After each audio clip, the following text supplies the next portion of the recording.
déédéé wòye o ẹ̀yin èèyàn wa, èyí ni ìròyìn lẹ́kùnrẹ́rẹ́ láti iléeṣẹ́ amóhùnmáwòrán ìròyìn Yorùbá tí a mọ̀ sí YNN.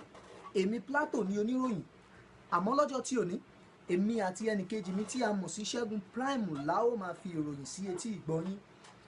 Látàrí rògbòdìyàn tó ń ṣẹlẹ̀ láàrin àwọn olórin méjì, ọ̀gbẹ́ni Adérékèrèké tí a mọ̀ sí Drake àti ọ̀gbẹ́ni Mickey Mill tí a mọ̀ sí Mickey Mill, ẹ jẹ́ kí a gbọ́ lẹ́nu ẹnìkejì mi nǹkan tí wọ́n rí sọ sí.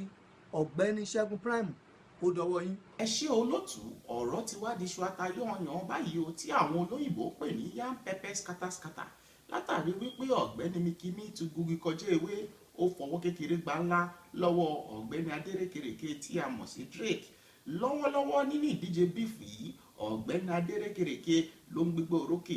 Kò wá tán síbẹ̀ o, Yorùbá bọ̀ wọ́n ní bíyàn ńlá bá gbéni sọ́lẹ̀ kékeré a máa gun orí ẹni. Àwọn èèyàn ti wá sọ báyìí wípé ìyàwó àfẹ́sọ́nà ọ̀gbẹ́ni Mickey Mill, arábìnrin Ọlánìkẹ́ Minaj tí a mọ̀ sí Nicki Minaj, fẹ́ fi ọkọ rẹ̀ sílẹ̀ o. Ṣùgbọ́n a dúpẹ́ lọ́wọ́ Ọlọ́run wípé ní àṣálẹ́ yìí ni Ọlánìkẹ́ Minaj gbé àwòrán òun àtọkọ ẹ̀ sórí afẹ́fẹ́ níbi tí ọkọ rẹ̀ ti ń dì í mú ní ìbàdí. A dúpẹ́ lọ́wọ́ Olúwa wípé gbogbo ẹ̀ sì ń lọ déédéé. Bẹ́ẹ̀ ni olótùú, ó dọwọ́ yín. Ẹ ṣé gan. Kò máa tán síbẹ̀, a tún gbọ́ pé ọ̀gbẹ́ni wìlíwìlí tí a mọ̀ sí Will Smith ó tún gbìmọ̀ pẹ̀ pẹ̀lú ọ̀gbẹ́ni Adérékèrèké tí wọ́n sì ń fi àwòrán Mickey Mill ṣe ẹ̀yẹ. Ṣé àwárí báyìí pé ẹ̀yìnkùlé lọ̀tá wà, inú ilé la ṣe ní gbé, àbí kí lẹ rí sọ sí? Kódà olótùú, inú pálọ̀ gan la ṣe ní gbé. Yorùbá bọ̀ wọ́n ní kòkòrò tí ń jẹ̀fọ́, ìdí ẹ̀fọ́ ló wà, ẹni tó mọ̀ ni ló ṣe ni. Àbí báwo la ti gbọ́ wípé ọ̀gbẹ́ni wìlíwìlí pàdé àpòpọ̀ pẹ̀lú ọ̀gbẹ́ni Adérékèrèké láti máa fi Mickey Mill ṣe yẹ̀yẹ́, ṣùgbọ́n kò yà wá lẹ́nu.